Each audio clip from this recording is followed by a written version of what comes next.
Hello everyone, I am Kapil Garg from Applied Science Department of RPIT College Campus Karnal.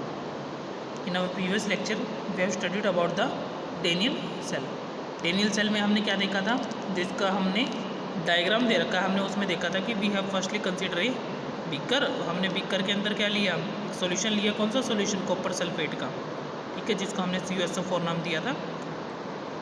उसके बाद हमने एक porous spot लिया उसके अंदर. उस पोरस स्पॉट में हमने अगेन सॉल्यूशन लिया किसका? जिंक सल्फेट का, ZnSO4 का हमने उसके अंदर सॉल्यूशन लिया. और उसके अंदर हमने डिप किया किसको?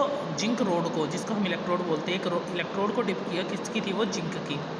ठीक है, और हमने वहाँ से फिर क्या किया, इस रिएक्शन को नोट डाउन कराया और इस रिएक्शन के हमने आउटपुट को यहाँ से चेक किया. ठीक है, हमें क्या देखा हमने? देखो, सबसे पहले action of zinc anode. Zinc anode का एक्शन आया तो Zn dissociate and Zn ions pass into the solution.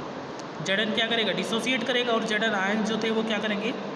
पास करेंगे सॉल्यूशन के अंदर से. तो Zn किस में टूटा? Zn प्लस में 2 इलेक्ट्रॉन हमारे क्या करें? पास करें सॉल्यूशन के थ्रू.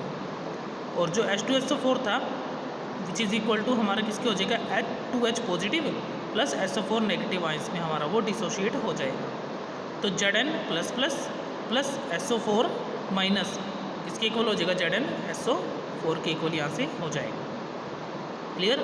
तो इसके बाद अगर इसी रिएक्शन को आगे फर्दर प्रोसीड करें तो क्या आएगा? Zn तो एज इट इज, और साथ में क्या था हमारा? H2SO4. तो H2SO4 आ गया. इक्वल में क्या आएगा? एक तो हमारा क्या फॉर्म हुआ? ZnSO फॉर्म हुआ है. प्लस में 2H पॉजिटिव था और क्या था? प्लस में 2E नेगेटिव था. तो ये हमारा जो फाइनल रिएक्शन आई थी, ये हमारी फाइनल रिएक्शन. क्लियर? दोबारा देख लेते हैं एक बार. सबसे पहले हमने जिंक लिया. जिंक को हमने क्या कराया? डिसोशिएट कराया. जिंक को डिसोशिएट कराएंगे तो क्या होएगा? Zn plus 2E minus. Clear? ऐसे ही हमने फिर H2SO4 लिया. H2SO4 को कैसे तोड़ेंगे? 2H पॉजिटिव प्लस आगे क्या आएगा? SO4 क्या आएगा? नेगेटिव. SO4 negative.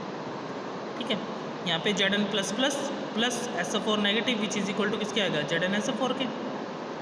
तो Zn प्लस H2SO4 किसके इक्वल आ जाएगा? ZnSO4 plus 2H positive plus 2E negative के. क्लियर? आगे देख लेते हैं. The hydrogen ions so formed diffuse through the porous spot and act on the copper sulphate forming sulphuric acid and liberating Cu positive ions. जो copper sulphate वो क्या form करेंगे? Sulphuric acid को फॉर्म करेंगे और लिबरेट क्या करेंगे? Cu positive ions को क्या करेंगे? लिबरेट करेंगे. क्लियर? तो ऐसे ही हम 2H पॉजिटिव प्लस CuSO4 लिया हमने. यहाँ से क्या बनेगा? 2H था तो हम इसको कैसे लिख सकते हैं? H2 भी लिख सकते हैं, है ना? H2 और यहाँ से क्या आ जाएगा? SO4. H2SO4 बन गया. प्लस में Cu बच रहा था. Cu हमारा किसकी फॉर्म में? Cu पॉजिटिव की फॉर्म में बाहर निकल गया यहाँ से. ठीक है, आया समझ में? क्या किया हमने? देखो यहाँ पे हमें क्या दे रखा था? 2H पॉजिटिव दे रखा था. हम इसको कैसे लिख सकते हैं? हम इसको H2 भी तो लिख सकते हैं ना. H2 यहाँ से ले लिया, SO4 ले लिया, यहाँ से क्या बच गया? Cu तो पॉजिटिव की फॉर्म में आ गया और H2SO4 यहाँ पे फॉर्मेशन हो गया H2SO4 की. क्लियर?